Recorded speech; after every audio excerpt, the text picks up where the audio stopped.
What's up, Brian Tong here, and welcome to the Apple Bite for everything good and bad inside the world of Apple. Let's get to the show, and it's official. Apple has sent out the invites for their next product announcement on Thursday, October the 27th at Apple's campus in Cupertino, just in time for the holiday season. Now, we know that new Macs are coming. The invitation has a black background with some color explosions inside the logo and the title, Hello Again.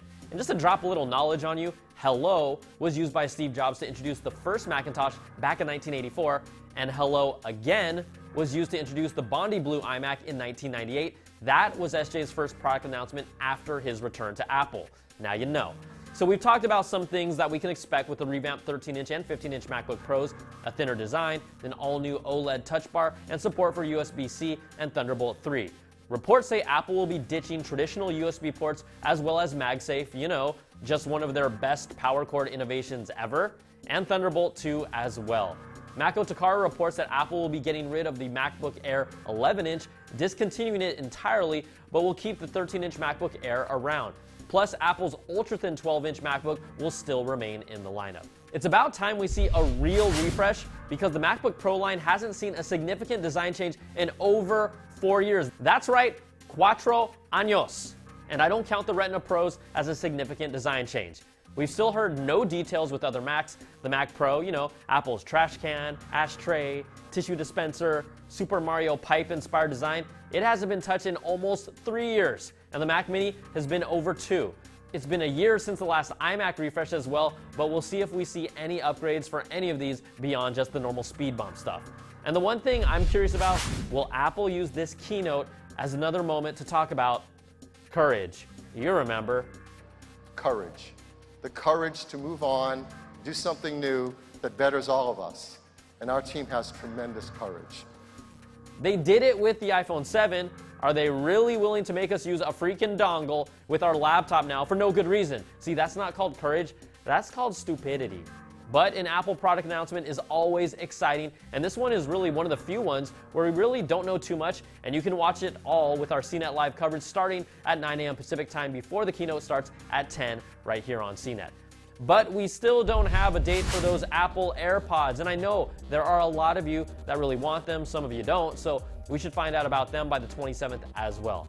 Now, the iPhone 7 Plus in jet black has recently become widely available in US Apple stores, but inventory drops pretty fast. Bottom line, you have a better chance to get one now, even if it's a scratch magnet that even Apple recommends you get a case for it. But that's not as bad compared to this. A handful of people using skins to protect their jet black iPhones for low profile protection have found that the text printed on the back of the device ends up transferring onto the skin when it's removed from the device. Say what? Yeah, the fine print doesn't completely come off, but it does become faded, and you can see here clearly it transfers over. So jet black owners, don't use skins for protection on your iPhone 7. Yeah, you know what? That's a bad apple. But iPhone 7 owners, buckle up for this one. GSM Arena reported a couple weeks ago that the 32GB iPhone 7 and 7 Plus models had slower storage performance compared to the 128 and 256GB models. Now, that's been confirmed after Unbox Therapy put it to the test and found that they had close enough read speeds with the 32GB model reading at 686 megabytes per second and the 256GB model reading at 856 megabytes per second. But then, when it comes to write speed, it's not even close. 256GB iPhone 7 wrote at 341 megabytes per second, and the 32GB model wrote at 42 megabytes, nearly 8 times slower. Now, in a more appropriate real-world test, a 4GB movie file was transferred to both phones. The 256GB iPhone 7 model wrote the movie in 2 minutes and 34 seconds, while the 32GB model took 3 minutes and 40 seconds. See, larger solid-state drives typically perform faster than smaller ones, we know this, but it's a significant difference that was never brought up by Apple, who always love to tout about their speed metrics. And for all y'all who aren't happy about this, on behalf of you, we're throwing out another bad apple.